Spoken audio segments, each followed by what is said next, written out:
She crossed the entire trauma floor of the hospital. Her own family's name is carved over to claim me. A corridor full of the city's most important donors in their gala silk. A board chair and pearls who had paid me once to disappear. My daughter, 4 years old, and asleep in a recovery bay behind glass with the stitches that woman's hands had just put in her. And a polished golden surgeon standing 6 feet away in the middle of telling the whole glittering circle of benefactors how I was the hysterical little night nurse who'd made a scene over her station. Doctor. Hi everyone! Thank you for staying with me. Subscribe so you don't miss the next episode. Stay close, stay connected. Octavia Crane, the coldest pair of hands in that building, and the one every resident in it went quiet around, peeled off her bloody gloves, walked away from the donor she had been mid-sentence with, came to a stop in front of the night shift nurse her own mother had spent 4 years pretending did not exist, and said the 2 sentences that detonated a careful, cruel, name-on-the-building world. That little girl in Bay 4 is my daughter. I'm going to tell you how a night nurse in scrubs ended up being claimed, with her child, in front of the people who had been paid to keep her invisible. But you have to let me go back, because nothing about that night makes sense until you understand the 4 years I spent being a secret she didn't even know she had. If you want the uncensored, too hot for YouTube version of this story, the parts I cannot tell here, it is on my Patreon, link in the description. Tell us where you are watching from and subscribe. My name is Cora Ellery, and I work the night ward. Not the bright part, not the rounds the consultants do at 10 in the morning with the registrars trailing them like ducklings, not the part anyone photographs for the brochure. I work the small dark hours, the 3 in the morning hours, the hours when a hospital takes off its daytime face and shows you what it really is. A long, quiet room full of bodies trying very hard not to die before the light comes back. I am a nurse, a midwife by training and a critical care nurse by trade, one of the people who sit with the failing and the just born in the worst hours of the night, watching numbers on a screen and watching the thing the screen has not caught yet, and bringing people back from the edge so quietly that in the morning the day staff believe they simply held on by themselves. Most of the people who do my work do it with training and vigilance and an extraordinary unsleeping patience, and they do it beautifully, and people live to see the morning because of them. I did it with all of that too. But I also did it with the other thing, the thing I have never once been able to write in a chart, the thing that made me, by 26, quietly the best read on a dying patient in that building, and just as quietly the easiest woman in it to talk over. I can hear a heart go wrong before the monitor does. I do not know how else to say it so that it does not sound like a lie or a party trick, and it is neither. Put me at the bedside of a body in trouble. Let me lay 2 fingers on a wrist or just stand close in the dark and listen the way my grandmother taught me to listen. And I can feel, somewhere behind my own sternum, in a place that has no name and no number, the exact moment a person begins, quietly, to leave. Not the blood pressure on the screen, the true pressure, the one the cuff hasn't taken yet. Not the rhythm the trace is drawing, the wrongness underneath it that the machine will not admit to for another 60 seconds, because a machine waits for proof and a dying body does not. A monitor lags, it rounds, it averages, it waits until it is certain, and by the time a monitor is certain, a person can be most of the way gone. I am never certain. I just feel it, the way you feel someone come up behind you in an empty room. And I have felt it since I was a girl following my grandmother down a ward at night with my hand in her apron pocket. And it has made me, by 26, quietly extraordinary, and just as quietly invisible, which in my experience are almost always the same woman. I want to show you the gift before I tell you what it cost, because otherwise it is only a claim, and I have spent my whole life refusing to be only a claim. Years ago, when I was a student nurse, nobody, the girl who emptied the bins and fetched the warm blankets, there was a man 2 days out from a routine surgery, stable, charted, cleared.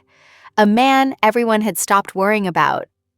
And I walked past his bed with an armful of linen, and I felt it, under my own ribs, cold and certain, the particular wrongness of a clot about to break loose and travel. and I told the resident. He looked at me the way you look at a student who fetches blankets, and he told me the man's numbers were textbook and to mind my own list. And I stood there, invisible, in an agony of knowing. And 4 minutes later, that man arrested in his bed exactly the way my chest had said he would, and the code team came running and brought him back, and the resident wrote a brave note about catching a sudden embolism, and no one, ever, knew that a nameless student had felt it coming and been told to mind her list. That is the gift and that is the curse. The same woman, the same 4 minutes. I am right and I am invisible, and I learned a long time ago that being right is worth nothing at all if you have made yourself too small to be believed when you say the body is lying. Remember that. It is the whole of what I had to unlearn. There was another time, and I tell you both because together they are the whole truth of what the gift is. A year into my training, on the maternity floor where I thought I would spend my life, a new mother lay smiling and stable an hour after an easy birth, the kind of patient you let yourself relax around. And I felt it the second I came near her. The slow, wrong quiet of a woman beginning to bleed inside where no one could see it yet, before the numbers moved, before her color changed. That time I did not stay quiet, because I had learned that much. I told the senior midwife, and she had them check, and I was right. And they reached the hemorrhage in the minutes that are the difference between a mother who goes home and a mother who does not. And do you know what I got for it? Nothing, not a line in the incident review. The attending who arrived at the end took the save into her own notes, the way the daylight always takes the credit for what the dark hours caught. And that mother went home never knowing that a student nurse's chest had started screaming before her own body had even decided to fail. And I went back to fetching blankets. I was right, and I was unheard, and I saved her. And I was still invisible. And that is the lesson the world spent 26 years teaching me twice over. Being right is not the same as being believed, and being believed is not the same as being seen.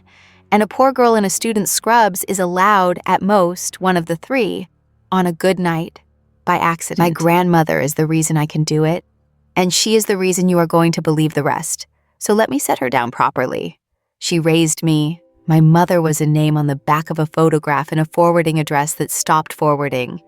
So I had my grandmother, and she had been a night nurse and then a midwife in the same city hospital for 50 years, in the long dark hours, in the era before the machines did the watching, when a nurse's hands and a nurse's stillness were the only monitor a ward had.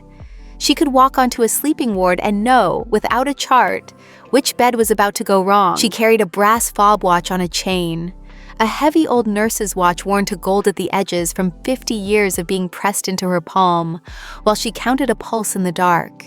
And the first true memory I have of being myself is her folding my small hand around that warm brass and teaching me the only thing I have ever really believed. A body tells you the truth a full minute before the monitor does, Cora. Machines wait for proof. A heart doesn't lie. She did not make a fuss of what I could do, the way I could stand near a sleeping stranger and know. She made it ordinary. You just listen with your hands. I understand now that it was the kindest and most protective thing she could have done, because she had seen what a hospital does to a nobody who is gifted out loud. When she died, I was 19, and the only thing I took from her one narrow room was that brass fob watch, and I have not worked a single night shift without it in my pocket for 7 years. Remember the watch? It comes back the way the truth always does. My grandmother worked the night ward until her own heart would not let her stand a shift anymore. And then she sat by the window of our one room and got smaller, the way people who have spent their lives keeping others alive get smaller when you take the keeping out of their hands. And I sat with her in the evenings, before my own shifts, and we did not talk about dying, we talked about patience. She would close her eyes and have me describe a tricky bedside to her, and tell me, from her chair, from memory, from 50 years of listening in the dark, what the body was really doing under the numbers. And she was nearly always right. The gift outliving the strength, the listening the last thing in her to go. The night before she died, she folded my fingers around the warm brass of the fob watch the way she had when I was small. And she did not make a speech, because she never made speeches. She just said, "People will spend your whole life telling you what you are, Cora. A nurse, only a nurse. Just the night girl. Don't believe a word of it." Then I had a brass watch and a gift and a name on the back of a photograph and nobody else in the world. And I went out and sat with other people's dying for whoever would roster me the worst hours, which is how the best read on a failing heart in the city ended up working nights no one else wanted and calling it getting by. So that is the shape of me when the Crane name first reached down into my small life. The best pair of hands on the night ward, and the cheapest, and the most disposable. A woman who could feel a heart fail a full minute early and had spent her whole life learning that the feeling was worth nothing unless someone with a doctor's name decided to spend their own credibility on it. I worked the nights at the city's Level 1 trauma center, 120 years old, the best in the region, and carved over its great front doors, in stone, the one name that had built it and run it and owned it ever since, Crane. I walked under that name onto my shift every night, and I did not think about it, the way you stop seeing a word you pass 1,000 times. I did the unseen work in the unseen hours and let the daylight take the credit. And I told myself I had made my peace with being right and invisible. I had not made my peace with anything. I had just gotten very, very good at looking like a woman who had. I have to tell you about Octavia Crane, and I have to tell you about the winter she came to my ward, because everything that broke in me broke in the order it was built, and I built it 4 years ago, in the cold, long hours of a hospital that wears her family's name. The Cranes are the kind of old that has stopped meaning money and started meaning architecture. 4 generations of surgeons and benefactors and quiet ownership of the machinery that decides who in this city lives. A name carved over the doors I clocked in under every night. And one winter, the heir herself came back to it. Dr. Octavia Crane, 35 then, already the most brilliant and the coldest scalpel anyone had seen in a generation. Come home from the wars of the great foreign hospitals to take up the trauma chair her family had kept warm for her. They called her the ice surgeon, and they did not mean it kindly, and they did not mean it as a lie. She did not learn names. She did not soften for the grateful or the grieving. She had hands that could hold a stranger's heart together at 4 in the morning, and a face that gave a frightened family nothing at all. And the whole hospital was a little afraid of her. And I, the night nurse, was nothing she would ever have had a reason to see. She saw me on a Tuesday at 3 in the morning over a man who was, by every number on his screen, fine. He was post-op on my ward, her patient, charted stable, and I had been standing at the foot of his bed for 10 minutes, with my grandmother's watch warm in my fist, and my whole chest ringing with the wrongness of him. And when Dr. Crane came through on an unasked-for late check, I did the thing that gets night nurses written up. I told the ice surgeon, with nothing on the monitor to back me, that her stable patient was about to fall off a cliff. The registrar behind her actually winced. She could have buried me with a look. On what? What are you feeling? And I told her, and she stood there against every number in the room, and she believed a night nurse over a monitor. And 90 seconds later, he crashed, exactly where my chest had said. And her hands were already moving because she had chosen to trust the woman instead of the screen. And she brought him back. She found me afterward in the supply room, where I had gone to shake where no one could see it. Because being right like that takes something out of you that being wrong never could. She did not thank me, because she was not a woman who thanked. She leaned in the doorway. This surgeon, the whole building went quiet around. And she asked me how I had known, and I told her the truth, because no one had ever asked. A heart tells you it's failing a full minute before the monitor will admit it, I said. The machine waits for proof. I don't. And she did not laugh, and she did not look at me the way doctors look at nurses. She looked at me the way you look at a language you had given up hoping anyone still spoke. She came back to the night ward the next night and the night after. To check on her patients, she said, though her patients did not need a chief checking on them at 3 in the morning. And the winter, which I had been dreading the way I dread every cold season working nights, became the only winter of my life I have ever been warm in. There was a particular night early that told me what kind of alpha she really was under the cold. It was past 3, the ward asleep, the only light the blue spill of the monitors, and she was sitting on the stool at my station where a chief of trauma has no business sitting, watching me chart, and she said, out of nowhere, to the dark and not to me, "Nobody has ever asked me what I want. They ask me what I'll do, what I'll fix, what I'll take over when my mother steps back, and I did the only thing I knew how to do, which was to take her hand, the hand the whole hospital was afraid of, and lay her 2 fingers against the wrist of a sleeping patient nearby, and tell her to be quiet, and just feel the heart go on choosing to beat, the stubborn animal honesty of it, a true thing surviving in the dark." She held that stranger's pulse for a long time, this woman who held nothing, and something in her face came loose that I do not think had come loose in front of anyone in years. Remember that she did not know then how to want a thing out loud. It is the whole of what she had to unlearn, and it cost us 4 years before she did. That was the beginning of the only season of my life I would not trade. It did not look like anything. At first, it looked like the coldest surgeon in the country, finding reasons to be on a night ward at 3 in the morning, to check on her post-ops, she said, though they did not need checking, and standing at my shoulder in the blue dark while I read the truth out of sleeping bodies, and not saying very much, just watching me feel a ward the way other people watch the sea. No one with a name had ever, in my whole life, decided that the thing behind a night nurse's sternum was worth standing in the cold dark for. She made me real by paying attention. I did not have a word for what that did to me. I have one now, and it is the word I spent that winter refusing to think, and then could not unthink, and then could not say to a single soul, because by the time the spring came, the heir of the Crane name was in love with the night nurse, and there is no document on earth more dangerous than that. I have to tell you the whole of what made Octavia Crane cold, because it is the thing that made her, 4 years later, burn it all down in a corridor full of donors. She was not born cold, she was made cold, deliberately, by a mother who had spent her own life learning that feeling is a complication you cannot afford to carry into an operating theater or a boardroom.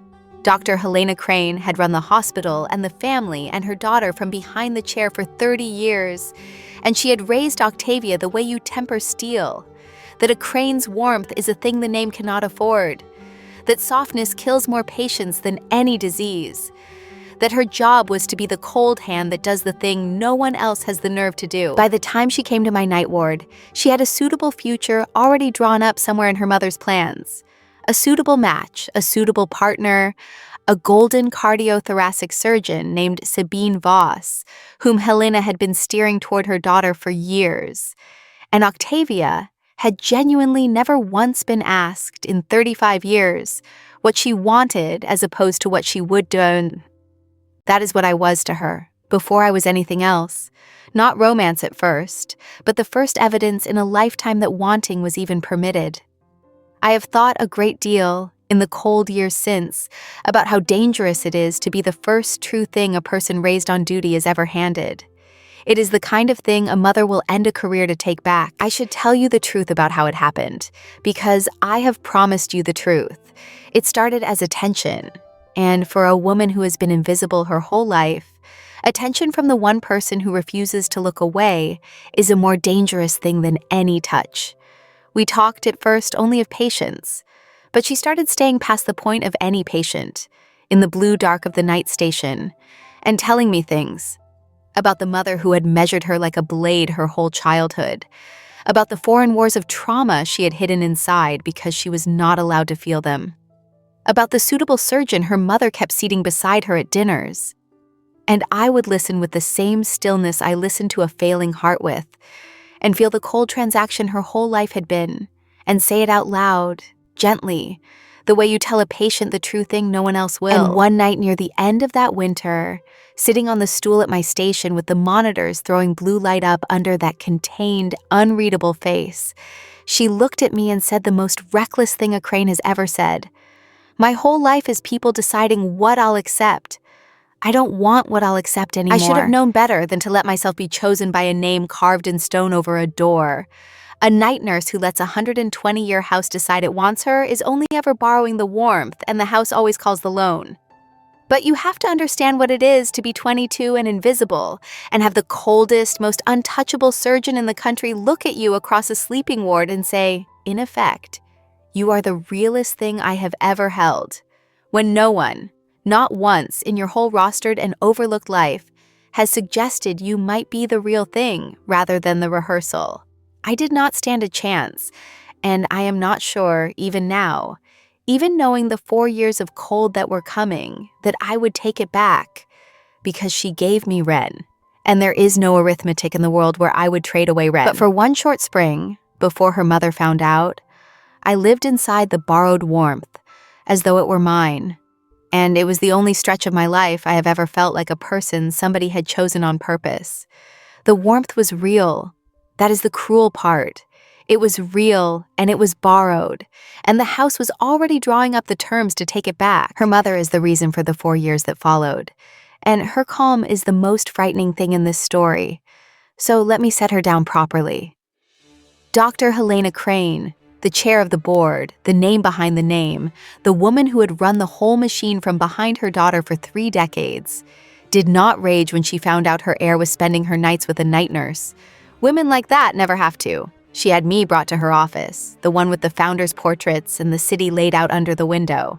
And she did not threaten me, because she is far too clever for that. She did something worse. She told me, in that even, almost kind voice, exactly what I was.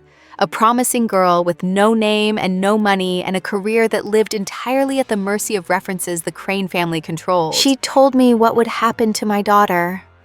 I was not showing yet. I had not told a soul. She knew anyway, the way that kind of woman always knows the one thing that can be used. If I let myself become the scandal that pulled Octavia off the path the name needed her on. And then she made me the offer, the check, the kind coat over the cold thing, a sum of money and a good posting in another city, and a clean, quiet exit, in exchange for never telling Octavia I was pregnant. To protect her, the woman said, so she can be what she was born to be without you around her neck. I want to tell you exactly what I did in that office, because it is the proudest and the stupidest thing I have ever done, and I have spent 4 years unable to decide which. I did not take her money. I want you to hear that. The basement girl, the night nurse, the nobody with a name on the back of a photograph. I stood up in Helena Crane's office with her checkbook open on the desk, and I told her I did not want her family's money. And I left. And I did the thing my pride told me was the only clean thing left. I disappeared on my own terms, with nothing of theirs, and I did not tell Octavia about the baby. Because, and here is the stupid, proud, unforgivable heart of it, I had spent my whole life being the rehearsal, the dead weight, the thing a serious person has before a serious life. And I simply could not become the thing that ruined her, the night nurse mistake the great Octavia Crane had to be rescued from. I would rather she never know than know and stay out of pity. So I took my grandmother's watch and the child I had not told anyone about, and I left the city. And I let the coldest woman in the country believe I had simply walked away from her in the spring, and I raised our daughter alone. Remember that I chose the silence. It is the thing she finally answered, 4 years late, with her gloves still bloody from saving the child I never told her she had. I want you to have the truth about those 4 years, because the story makes leaving sound noble, and it was not. It was only survival dressed as pride. I had Ren in a city where no one knew the Crane name from a hole in the wall, alone, in a one-room flat that was a great deal like the one my grandmother raised me in. And I went back to nights because nights pay more, and a single mother counts every coin. And Ren came out with my copper hair, and her mother's gray eyes, and her mother's terrible still watchfulness. A grave little person who looked at the world the way Octavia looked at a monitor. And every single day of her life, I have looked at my daughter's eyes and seen the woman I did not tell. I told myself I had done the brave thing. Most nights I even believed it, but some nights after my shift, I sat by Wren's bed in the blue glow of her little nightlight and felt the truth my own gift would not let me lie about, that I had decided all by myself that my daughter and I were not worth the trouble we would have been, that I had agreed with Helena Crane in the end that we were dead weight, and that the bravest thing I ever did was also maybe the most cowardly, and that the two had been the same act all along. Eventually, the work brought me back. That is the small, cruel joke of a city. There is only one level 1 trauma center, and it has the family's name carved over the door. And when the agency I worked for folded, I needed the nights, and the nights were there, under that stone crane, in the only building in the region that could pay a night shift critical care nurse what a single mother needs. I told myself she would never see me. The ICE surgeon does not work the night ward. She runs the trauma floor in the day and the theaters when the worst comes in, and our paths had no reason to cross. I kept my head down and my grandmother's watch in my pocket, and my daughter's gray eyes a secret. And for almost a year, it worked. I clocked in under her family's name every night, and I read the truth out of dying strangers. And no one knew that the best read on a failing heart in that building had once been warm for one spring, in the arms of the woman whose name was on the door. I had grown so used to being the saving hand, no one credits, that I almost did not feel it anymore. Almost. I have learned that invisibility is a thing the world lets you keep right up until the exact moment it would cost someone powerful something to let you keep it. There was one person on the night ward who knew what I was worth, and I should set her down. Because every story like mine has one person who refuses to be complicit. Sister Bridget had been the night charge nurse on that floor for 40 years. She had trained under women who trained under my grandmother, and she carried in her own apron the same unsleeping stillness, the same old religion of listening to the patient instead of the screen. She knew my hands the first week. She watched me call a crash a minute early and not get the credit, and she said nothing in the moment, the way you say nothing in the moment on a working ward. And then later, over the bad machine coffee at 4, she said the quietest thing anyone said to me in that whole year. And then watching my face, the question was never whether they'll see you.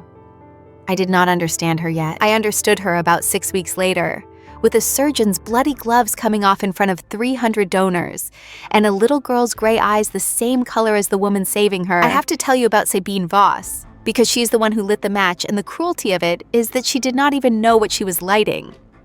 Dr. Sabine Voss was the golden surgeon Helena Crane had been steering toward her daughter for years. A polished, ambitious second-generation cardiothoracic star from exactly the right family, the suitable match, the one the Crane name approved of. She had come up alongside Octavia in the foreign hospitals. She had been 4 years ago, the future the mother had drawn for her daughter. And in the years I was gone, she had moved closer to it. A fixture now at the Crane galas on Octavia's cold arm. The expected announcement always one season away. And she had known me, a little, back in my student days, the way a rising attending knows a nurse she has occasionally given orders to, which is to say she had a vague, dismissive memory of a night girl with ideas above her station. She did not remember my name. She remembered a type.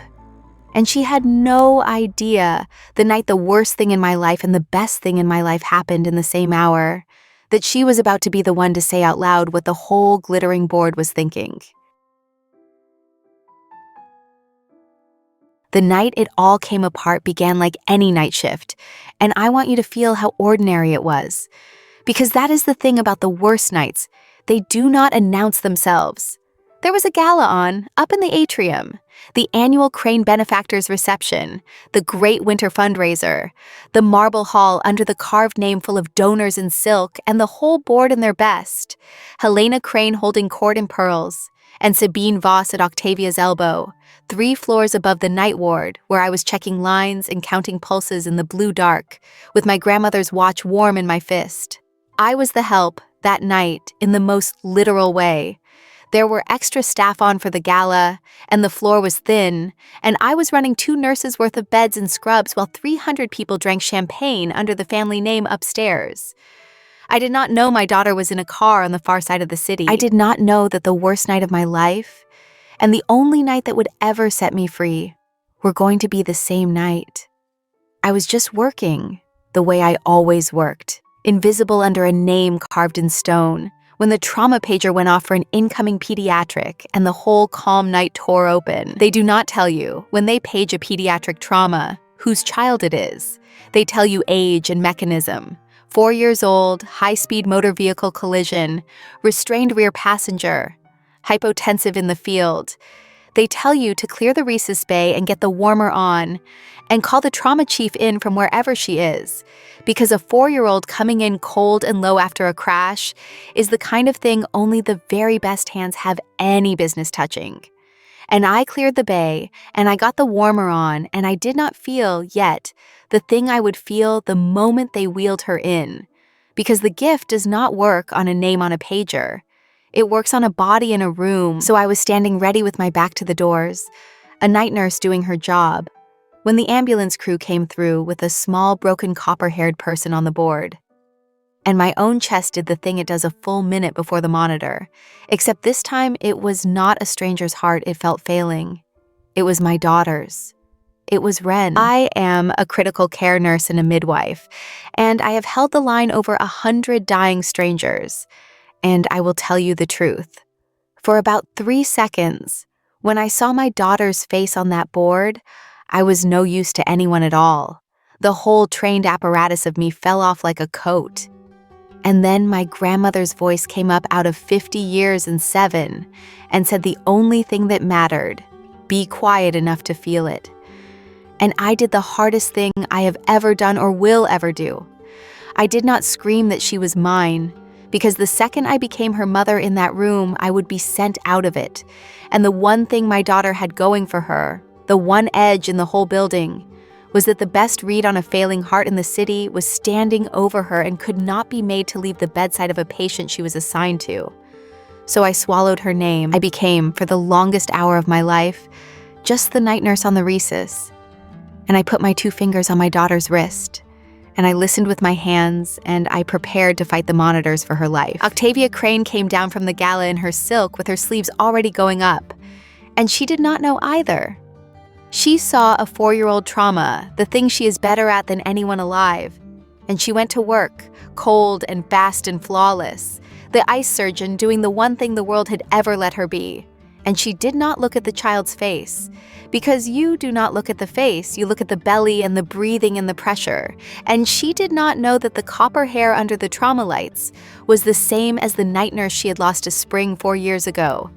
And she did not know that the gray eyes the child's lids were hiding were her own. She called the orders, and the team moved, and the numbers came up, not quite right, and then stable-ish. The deceptive plateau, the lull a body fakes when it is bleeding somewhere a scan has not found yet. And the team began, very slightly, to relax. And I felt, under my own sternum, cold and total and certain, my daughter began to leave the room a full minute before any machine in it would say so. This is the part I have gone over 1,000 times, because it is the part where being the invisible one nearly killed the only thing I love. I said it. I said it the way a night nurse is not supposed to say it to the trauma chief mid-rhesus, with nothing on the screen to back me. She's bleeding, she's about to lose her pressure, and the registrar said the numbers were holding. And a second surgeon said, let's get the scan first. And every protocol and every screen in that bay said the night nurse was panicking over a stable child. And for one horrible second, I watched the room decide to believe the monitors over the woman, the way the world had decided 100 times in my life, except this time, the patient on the wrong side of that decision was my daughter. And I told her, and she chose me over the machine again, and her hands were already moving. She opened my daughter and found the bleed exactly where my chest had said it was, the tamponade building toward the pressure crash that would have come 90 seconds later and been called, in the morning, an unsurvivable injury, a tragedy, nobody's fault. She found it because a night nurse felt it a full minute before the monitor would admit it, and because the coldest surgeon in the country had, twice now in her life, made the reckless choice to trust a feeling over a screen. And she fixed it. Her hands did the thing her hands were built and tempered and frozen solid to do. And somewhere in the middle of it, the child's face turned under the lights, and her lids came open for half a second on a pair of gray eyes, the exact color of the woman holding her heart together. And I watched Octavia Crane see them. I watched the ice surgeon's hands not stop, because her hands never stop. But I watched something go through her face that I had only seen once before, in the blue dark of a night ward. The half second before she does the one thing she is not allowed to do. She did not say anything.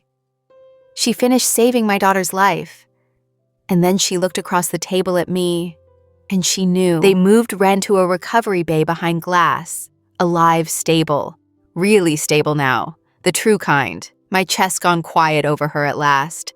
And the adrenaline drained out of the room the way it does. And that is when the other thing started. The human thing. The cruel thing. Because a hospital is a building full of people, and people cannot leave a miracle alone without sorting everyone in it into the named and the help. The gala had come spilling down, you see. Word travels. The chief had run from the donor reception to a pediatric trauma. The board had drifted down to the floor to be near the drama. Helena Crane in her pearls, and Sabine Voss in her gala silk, and a knot of important benefactors all gathered in the corridor outside the glass. And somewhere in the handover, a story was already being assembled about what had happened in that bay. And the story they were assembling did not have a night nurse who felt a tamponade a minute early. It had a panicking nurse who had screamed unproven nonsense at the trauma chief mid-recess and nearly disrupted the save. Because that is the only story those people had a shelf for. It was Sabine Voss who said it out loud.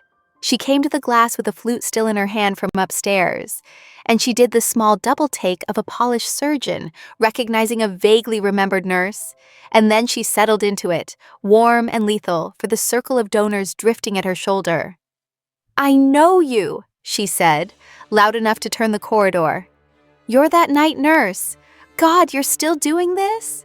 And the circle around her turned to look at the woman in scrubs by the glass, and Sabine told them the story, the warm, cruel, funny version. The little night nurse who thinks she's a diagnostician, who screamed a guess into a recess tonight and got lucky, who's been getting above her station for years, who really ought to be written up before she gets a patient killed playing doctor. "Bless her," Sabine said, to a ripple of donor laughter. "They do get attached, the night staff." The circle laughed, the soft, cruel laugh of important people who are relieved it is someone else standing in the light being measured. And that laugh is a sound I will hear for the rest of my life, because I heard it standing 6 feet from the glass behind which my daughter was breathing, because of the exact thing they were laughing at. A donor in diamonds murmured something about the quality of staff these days. Helena Crane stood at the edge of it with her pearls and her perfect calm and did not stop it, because stopping it was not in her interest. A written-up, discredited, scene-making night nurse is so much easier to move out of a building than a woman who just saved the heir's child with a gift no chart can hold. And the worst of it, the part that kept my mouth shut, was that not one of them was being unusual. This was simply the water these people swam in, the bright, effortless certainty that the world divides cleanly into the surgeons and the help, into the named and the night staff, and that a woman in scrubs who'd made a scene had been sorted, correctly, long ago. I had spent my whole life on the wrong side of that certainty, and against my hip in my pocket, my grandmother's brass watch sat warm, and behind the glass my daughter slept with this woman's grandmother's eyes. And I had promised myself 4 years ago that I would never again let these people make me small enough to manage. I want to tell you what that felt like standing there, because it is the hinge of everything. It was not new pain. That is the worst part.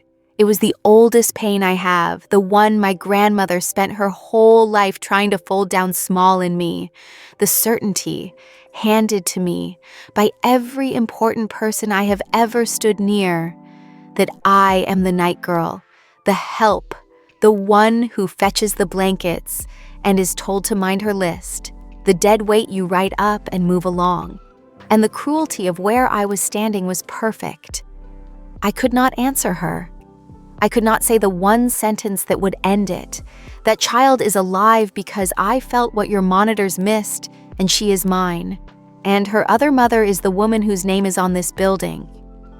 Because 4 years ago, I had decided to swallow exactly that sentence forever, out of a pride I had told myself was a kindness. So I stood there, in the agony of knowing, with the truest thing of my whole life sleeping behind a pane of glass. And I let Sabine Voss tell 300 donors that I was a deluded night nurse who'd got lucky because being right was worth nothing if I had spent 4 years agreeing to stay too small to say the truth. And then I felt the corridor change. I felt her before I saw her. The whole floor felt it, that particular silence that falls when the most powerful person in a building starts moving with intent. Octavia Crane had been at the scrub sink, where a surgeon goes to come down off a save, her gloves coming off finger by finger, her daughter's blood on them. Her daughter, she knew now. She had 4 years of it to feel all at once, and a corridor full of her mother's donors to feel it in front of. And she had heard it, or felt it, through the cold, the thing the gala was doing to the woman by the glass. And I watched her stop, with one glove half off. I watched 4 years of a path she had been walked down by other people reach its absolute limit in her face. And I knew that look because I had seen it once before in the blue dark of a night ward, the half second before she said, "I want the one person who can feel the difference." It is the look Octavia Crane gets the moment before she does the one thing she is not allowed to do. She did not raise her voice. Octavia Crane has never had to. She crossed the corridor, past Sabine, past the diamonds, past her mother going white above her pearls, past 300 turning heads, with her daughter's blood still on her hands. And she came to a stop between me and the woman who had been mocking me. And she looked at Sabine Voss with the flat, complete attention of a woman who has just held a child's heart in her hands. And she said it. "That little girl in Bay 4 is my daughter. And this is the only person in this hospital who has never once been wrong about a dying patient." And the corridor made the sound a 120-year-old machine makes when something true is finally dropped into its gears. 300 of the most important donors in the city going utterly silent. My mother-in-law's careful 4 years coming apart in real time. And Sabine Voss's champagne flute stopping halfway to her mouth as her whole face did the math and came up with the one answer that would end her. She had just spent 5 minutes humiliating the mother of Octavia Crane's child. I have never, before or since, watched a room change its mind about a person as fast as that corridor changed its mind about me. It moved through the crowd in a wave you could almost see. The recalculation, the sudden frantic reweighing. 300 people who had glanced past the woman in scrubs all night abruptly, understanding that they had nearly been caught on the wrong side of the most important person in the building. The diamonds woman's murmur died in her throat. Sabine took one small step back from her own circle. And Helena Crane, who had run this whole machine from behind the chair for 30 years, stood frozen above her pearls and watched a thing happen that she had paid 4 years and a checkbook to prevent. None of it touched me, not really, because I was not looking at any of them. I was looking at the woman who had crossed a corridor full of her family's power, with our daughter's blood on her hands, to stand between me and that laugh, and who was not looking at Sabine anymore at all. She was looking at me. And there were 4 years in her face, and a question and a grief, and under all of it, the thing I had thrown away out of pride. She would have wanted us. She would have wanted us the whole time. I should tell you what Octavia did next, because it is the part where the cage finally broke. Not angry, wrecked. And I, who had built 4 years of silence out of the conviction that telling her would have ruined her, opened my mouth to say all of it. The office, the check I didn't take, the pride, the leaving. And across the corridor, her mother found her voice at last, because women like Helena Crane always try once.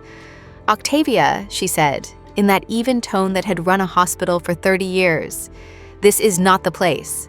There are arrangements." And I watched the ice surgeon turn and look at her mother the way she had never once looked at her in her life. And I understood that the check in that office 4 years ago had not been the last offer. It was only the first. Because here is what I learned, standing in that corridor. The check had never gone away. Helena Crane had spent 4 years certain that she had handled it, that the night nurse had taken the hint and the silence, that the problem had moved to another city and stayed there. And now, in front of her donors, with her grandchild 3 days from the grave and breathing behind glass, she reached for the only tool she had ever owned, the quiet arrangement, the kind coat over the cold thing. She crossed to me, and she did not look at her daughter, and she named very quietly a figure, larger than the first, 4 years of inflation on the price of my disappearance, to take the child and go and let this be managed. And I want to tell you about the second the cold woman offered me money over my own daughter's recovery bay, because it is the second I stopped, forever, being the rehearsal. Because I had refused her once already, out of pride, and it had cost me 4 years, and nearly cost Wren her life in a building that did not know whose child she was. And I was not going to be proud this time. I was going to be free. So I did the thing the night nurse is never supposed to have the nerve to do. I did not take her hand gently this time. I let her finish naming her number, in front of the donors leaning in to hear. And then I said, clear enough to carry down the corridor, I have worked nights in this building for a year, Helena. I have sat with every patient this hospital has lost in the dark hours, and I felt every one of them go a full minute before your monitors did. I know which of those deaths were unavoidable, and I know which ones happened because the golden surgeon your board protects missed the thing a night nurse called, and nobody listened. And Helena Crane, who had never in 30 years met a thing she could not manage, went the specific gray of a person who has just understood that the one woman she spent 4 years burying had been, the whole time, the only person in the building who could not be lied to, and who had, out of a decency this family had done nothing to earn, said nothing. It was true. All of it. And that is the part I need you to understand about the gift at the end as well as the beginning. I am not a blackmailer. My grandmother did not raise one. And I would no more trade a dead patient's truth for money than Helena Crane would feel one. But I had spent a year of nights in that building with my hands on the dying. And I had felt the ones who left because a screen was believed over a nurse, and there had been a death that spring. A man Sabine Voss had cleared, and a night nurse had flagged and no one had listened to. That the board had quietly closed and buried in a drawer the way that family buries everything inconvenient. I had never said, I am not the one who decides to spend a dead man's truth. But Helena did not know that in that moment. And the only thing more powerful than a buried death in a family like the Cranes is a quiet woman who has felt all of them and chosen, out of a goodness they will never deserve, to keep still. The 4 years of being managed ended the second she understood that the secret she had paid to bury could read the whole hospital in the dark. Octavia heard the whole of it. She had not moved from my side, her hand at the small of my back, our daughter's blood drying on her knuckles, letting me handle her mother because she understood, finally, that I did not need to be protected from this family, so much as I needed to be allowed to stand inside it as myself. And when Helena had gone quiet, I will say it because that night, I finally let myself, the woman I had loved for 4 years, lean down and said one thing into my ear, low, just for me, the first wholly unguarded thing she had ever let herself say in a public room. I let her send you away once, because I told myself it was protecting your career. And I understood that the cold woman's great mistake had never been cruelty. It had been the same mistake powerful people always make about the ones they love, believing that keeping someone safe and keeping someone small are not, in the end, the same cage. She had learned it in a corridor, in front of everyone, the hard way, the only way the truly proud ever learn anything. And she would spend the rest of our life unlearning it out loud. It was not a scandal. That is the thing Helena never understood about the light, and it is why she lost. She had built her whole 30 years on the certainty that the truth was a thing you managed in the dark, that a romance could be ended, a pregnancy unknown, a night nurse moved to another city, a death closed in a drawer, because no one was ever truly looking when it mattered, and the family owned the people who were. and Octavia had simply taken the whole of it into the brightest corridor in the building, in front of every benefactor who funded the place, and once it was in the light, there was nothing left to manage. You cannot make a scandal out of a surgeon claiming the child she just saved. You cannot discredit the night nurse the chief of trauma has just called the only person in the building who is never wrong about a dying patient.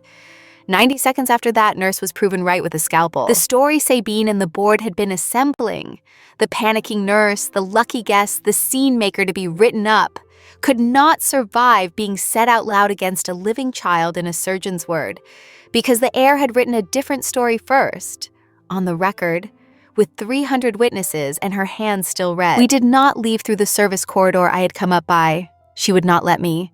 When the recovery team said Ren was stable enough to be moved up to the children's floor, Octavia walked beside the bed with her hand on the rail, down the middle of the bright main hall, under the founders' portraits, and past the donors and her own white-faced mother, and Sabine Voss flattened against the wall, at the exact unhurried pace of a woman who has nothing left to hide. Sister Bridget was at the ward doors when we came through. She did not say anything. She just looked at me, and then at the sleeping copper-haired child with the gray crane eyes, and then back at me.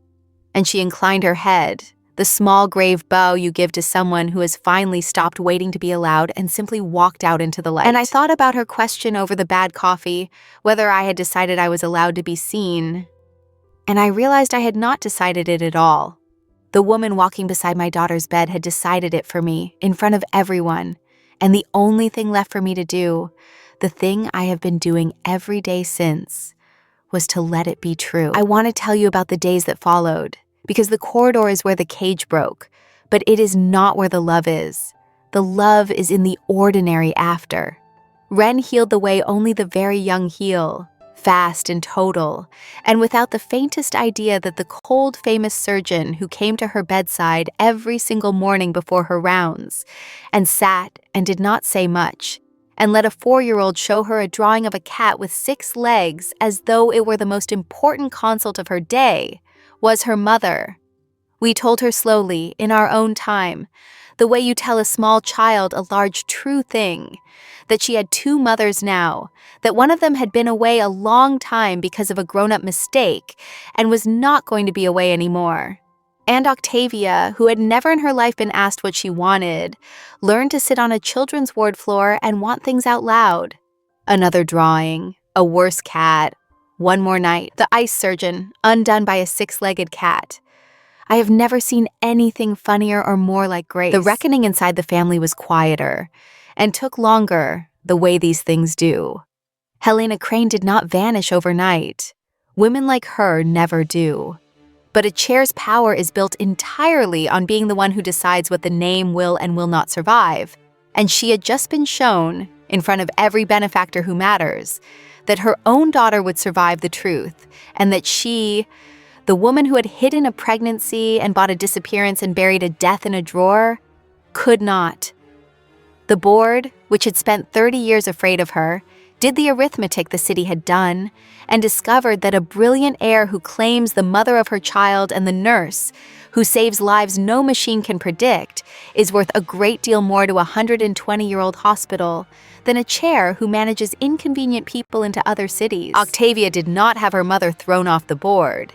She did the thing the cold woman understood far better, which was to simply stop letting her decide. And Sabine Voss, who had spent 5 minutes teaching a corridor of donors that I was nothing, found that important people have long memories for being made to laugh at the wrong nurse, and that a golden path can quietly stop being golden. I did not have to do anything to her. I just had to be, in the end, exactly who I had always been, which she had bet her whole future on being nobody. I kept my nights. I want you to know that, for a while anyway. I kept the blue dark and the brass watch and the work that is mine, because a woman who marries into a name and gives up the one thing that is truly hers has not married, she has been absorbed, and I had promised my grandmother and my daughter and myself that I would never do that. But now my name is on my own work, and the day staff have stopped taking my saves into their notes. And when the chief of trauma says, "Paige Ellery," she'll feel it before the monitor. The registrars do not wince anymore. They run. They built me a role that did not exist before. A critical care nurse who walks the wards at the worst hours and reads the patients the machines have not caught yet. And they listen to me now because the woman whose family name is over the door stood in a corridor and told 300 people that I am never wrong about a dying heart. I work in the daylight sometimes now too, and in the dark when the dark needs me. No longer the night girl who is told to mind her list and moved along. I want to tell you what the after is actually made of, because the corridor is where the cage broke, but it is not where the love is. The love is in the ordinary, the unsecret hours. It is in the fact that she introduces me now to the most important people in the city as Cora Ellery, the best read on a failing patient I have ever worked beside, and watches me get bigger instead of smaller, and means it. It is in the way she comes off an impossible day in theater and sits on the floor of our daughter's room and lets the cold come off her like a coat she is finally allowed to take off, and tells me sometimes what she wanted, and not just what she would do, because she is learning, slowly, that she is allowed to want things out loud. It is in my grandmother's brass fob watch, which Ren has decided is hers now, pressed into a 4-year-old's palm so she can listen to her mother's pulse and pretend she can hear what I hear. We are not a fairy tale. We are two proud, damaged private people who made a true thing and then nearly lost it forever to fear and pride, and clawed it back into the light over a child's recovery bay, and built an ordinary family out of the wreck of a 120-year cage. That is better than a fairy tale. Fairy tales are written in the daylight. This one I felt coming in the dark, a full minute before anyone else, and I can tell you it is true. Because my grandmother was right, in the end, about the only thing that ever mattered. A body tells you the truth a full minute before the monitor does, and so does a life. People will round and lag and wait for proof. They will call you the night girl, the help, the dead weight, the lucky guess, the scene to be managed quietly. But the truth holds in the dark under the numbers, and the only job you have is to be quiet enough and brave enough to feel it and to say it out loud before it is too late. I spent 4 years too proud and too afraid to say the truest thing I knew, and it nearly cost me everything I love in the one building where my own name was carved over the door without my knowing it would ever mean me. And then, one long night, a cold woman with our daughter's blood on her hands crossed a corridor full of the people who built her and said the truest thing she had ever felt, out loud, with the whole world watching. She was right, I always was, and no one ever again gets to call the true thing nothing.